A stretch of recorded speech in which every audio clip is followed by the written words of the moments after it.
নিয়ে কথা শুরু করার আগে আরেকটা খুব ইম্পর্টেন্ট জিনিস, যে আপনি কোন ব্রাউজার ইউজ করবেন এটা খুবই ইম্পর্টেন্ট। যেমন আমি এখানে আমার কম্পিউটারে আমি অলওয়েজ যে কাজটা করি, যে পাঁচটা ব্রাউজিং সফটওয়্যার হলো Chrome, Firefox, that means internet explorer, Opera এবং সাফারি। এই যে পাঁচটা ব্রাউজিং সফটওয়্যার দেখছেন, এই পাঁচটা ব্রাউজিং সফটওয়্যারের আমি একদম লেটেস্ট ভার্সন আমি অলওয়েজ আপডেট দিয়ে রাখি।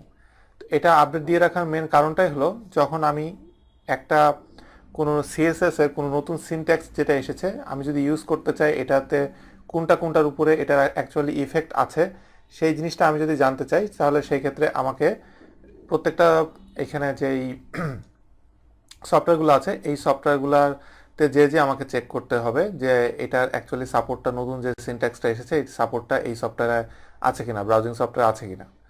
এই জন্যে এই পাঁচটা ইনস্টল করে রাখা খুব ইম্পর্টেন্ট। এবং ওয়ার্ল্ডে যত পপুলেশন আছে যারা ইন্টারনেট ইউজ করে, তো এদের ভিতরে 97 থেকে 99% পার্সনই এই পাঁচটার ভিতরে যে কোনো একটা ইউজ করে। তো সেক্ষেত্রে এই পাঁচটার বাইরে আর কোনো ব্রাউজিং সফটওয়্যার ইনস্টল না দিলেও চলবে এবং সেটা দরকার নাই। তো সবচেয়ে বেশি যেটা একটা সময় চলতো যে ফায়ারফক্স, এখন আসলে সেটা নাই, এখন সবচেয়ে বেশি চলে ক্রোম।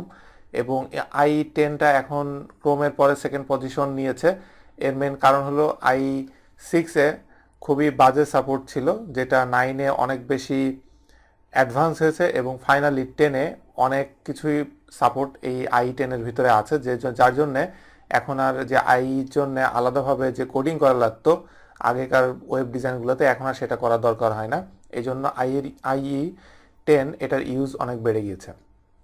তো মোটামুটি এই পাঁচটা সফটওয়্যার ইনস্টল থাকা ইম্পর্টেন্ট। আমি যেহেতু ড্রিমওয়েভার ইউজ করছি সেহেতু এখানে সবগুলো একসাথে এইভাবে কনফিগার করে রাখা যায়। এটা সুবিধা হলো আমি যেটাতে এই যে ওয়েব ডিজাইনটা আমি করেছি এইটার জন্য আমি যেই ব্রাউজিং সফটওয়্যার দেখতে চাই সেটাতে আমাকে এখানে আমি জাস্ট ক্লিক করলেই সেটাতে শো করবে। আর এখানে ক্রোমের পাশে 27, ফায়ারফক্সের 21, এই নাম্বারগুলো যে দেখতে পাচ্ছেন এটা হলো যে আমি এই মুহূর্তে কত নম্বর ভার্সন ইউজ করছি সেটা। আমি এখন এই রেকর্ডিং টাইমে এখন যে ভার্সনগুলো দেখতে পাচ্ছেন এইগুলো হলো সবগুলো লেটেস্ট ভার্সন। তো এই ক্ষেত্রে আপনার যে কোনো ওয়েব ডিজাইন করার ক্ষেত্রে এই পাঁচটা সফটওয়্যার ইনস্টল থাকা খুবই ইম্পর্টেন্ট এবং সেটা আপডেট থাকা খুব ইম্পর্টেন্ট।